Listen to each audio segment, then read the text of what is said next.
The true story of Annabelle is terrifying. The most chilling ghost stories often stem from true events, and the tale of Annabelle, the haunted doll, is no exception.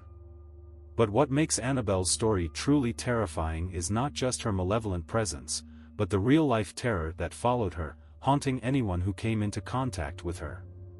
It all began in the late 1960s, in a modest apartment in Connecticut, where two young nursing students, Donna and Angie, lived together.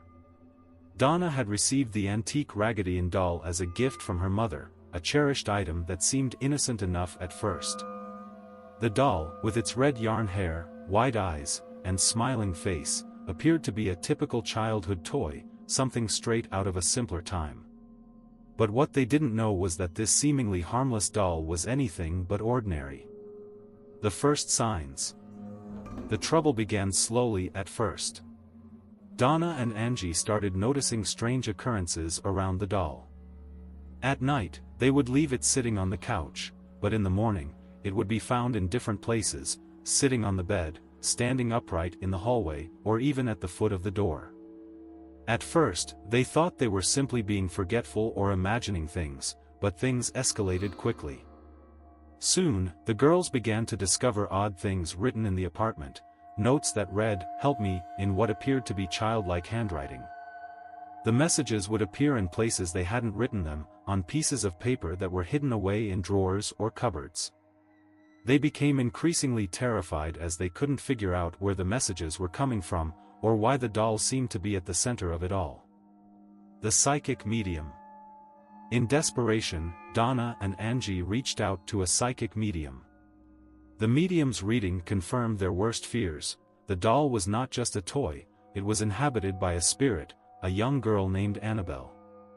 The spirit had allegedly died in a tragic car accident, and had somehow attached itself to the doll. But the spirit wasn't content with merely existing in the doll, it wanted more. It was angry, and it began to grow more violent. The medium revealed that the spirit wasn't just lost or confused, it was malevolent, and it was using the doll to manipulate the girls. The more they interacted with Annabelle, the more power the spirit gained. It was only a matter of time before someone would be hurt. The encounter with the demonologists. Desperate for help, Donna and Angie turned to Ed and Lorraine Warren, the famous paranormal investigators and demonologists who had handled some of the most notorious cases of hauntings in history. When the Warrens first saw Annabelle, they knew immediately that the doll was not just possessed by a spirit, but was being manipulated by something far more sinister, a demonic force. The Warrens quickly recognized that the spirit inside Annabelle was not just a restless ghost. It was a demon trying to take control of the girls' lives, and it was only a matter of time before it would cause serious harm. The girls were in immediate danger. The Warrens, understanding the gravity of the situation, took the doll with them, believing it was far too dangerous to remain in the apartment. However, Annabelle's malevolent presence didn't end there. The horrific aftermath.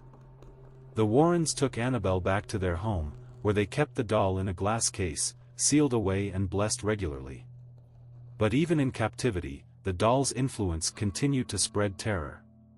One night, Ed and Lorraine's son-in-law, who had been skeptical of the doll's powers, dared to taunt it. He mocked the idea of the doll being dangerous, laughing at the claims of the Warrens. But soon after, he would regret it. As the story goes, as soon as he mocked the doll, the car he was driving with his fiancée suddenly lost control on a straight stretch of road. It violently swerved and crashed, narrowly missing a tree. When he came to, he found himself surrounded by a strange, unnatural silence. The only thing that remained was the feeling that something terrible had just been narrowly avoided. Ed and Lorraine were no strangers to the power of dark forces, but even they were unnerved by the intensity of Annabelle's wrath. They realized that the doll wasn't just a conduit for a spirit, it was a vessel for a powerful demon. The glass case. The doll remains locked in a glass case at the Warrens' Occult Museum, where it is said to still be cursed. Visitors who come too close or mock the doll are reportedly met with misfortune. Some claim they felt an oppressive, suffocating atmosphere in the room, while others say they've had strange, inexplicable accidents after leaving the museum. The legend of Annabelle, the cursed doll, serves as a reminder that not all things that seem harmless are what they appear. Behind her porcelain smile, there's a malevolent presence, a reminder of the dark forces that sometimes make their home.